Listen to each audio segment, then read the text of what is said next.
Malik Haywood wrote, "Hello, AMC, Harloff Voice. I know oftentimes when we as movie fans see any images..." Is that a Harloff Voice? I don't know who that guy is. Hello, AMC. I know oftentimes when we as movie fans see any images or casting info about an anticipated film, we tend to speculate what we feel that character is going to play and how that actor or actress is going to do. My question is, what was the biggest speculation fail you've ever experienced? Mine is Heath Ledger's Joker. I thought it'd be terrible, but oh, was I wrong? Thanks and keep up the great work. Yeah, it's a great question. We can all probably think of a few of the things that we thought were going to be bad and they actually ended up being pretty good. But the biggest one for me goes completely opposite. It's one that I thought was going to be awesome, turned out great. 3 words, ladies and gentlemen: Tommy Lee Jones as Two-Face in that Batman film. Because when they announced Tommy Lee Jones, man, that's like an Academy level actor coming into this. So good. Oh my God, Jim Carrey's playing Riddler. I actually, at the end of the day, I didn't mind Jim Carrey's Riddler. At any rate, but they made the character another Riddler. They made them the same character and act the same way.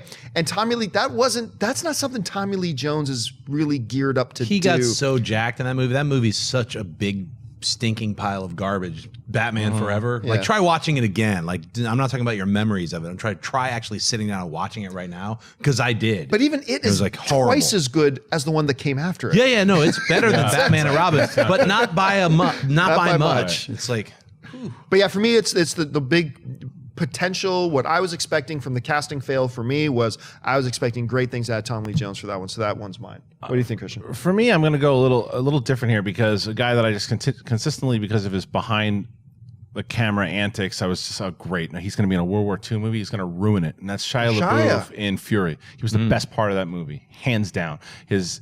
When he acts and when he puts his actual energy into acting, he's great. I will even say great. And he was certainly great in Fury, because I wanted to hate him. I was like, put the bag back on your head before the movie even started.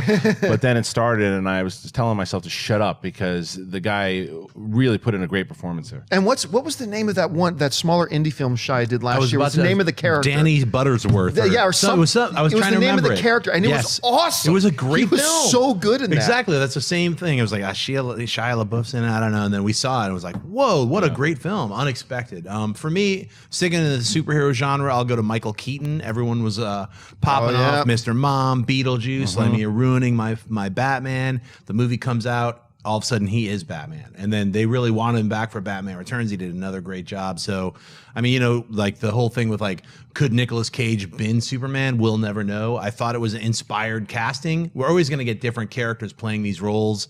People love to feel like their characters being taken from them if it's someone that they don't exactly, it doesn't fit their mold. So that happens all the time. You mentioned Heath Ledger. I mean, for me, I'll say when I heard Chris Evans was playing Captain America, I still had him as like, oh, the failed Human Torch. Why is he playing Captain America? It didn't gel with me when I first heard that casting. And then I saw him as Captain America, and I was like, wow, sold 100%. So, I mean, sometimes casting decisions work both ways. You're like, I don't really see it, but you always have to wait until you see the movie to make that final call. I'll go there with Scarlett Johansson too, because Scarlett Johansson, when she was cast as Black Widow, I'm like, come on, they're just getting her to play pretty. I can't see. Emily Blunt probably could have done it also, but it's hard to imagine anyone else except her, because she really owns the role now. And I remember even when the first Avengers trailer came out and she was kind of back to back with the rest of them, I'm like, that's silly. What's she going to do? And she's got her 2 little guns. Pew, pew. Yeah, and she sure did. She's great. She's great. Yeah. And the other one that people always forget about, too, I mean, we bring it up because lest we forget, guys, the outrage when Hugh Jackman got cast as Wolverine.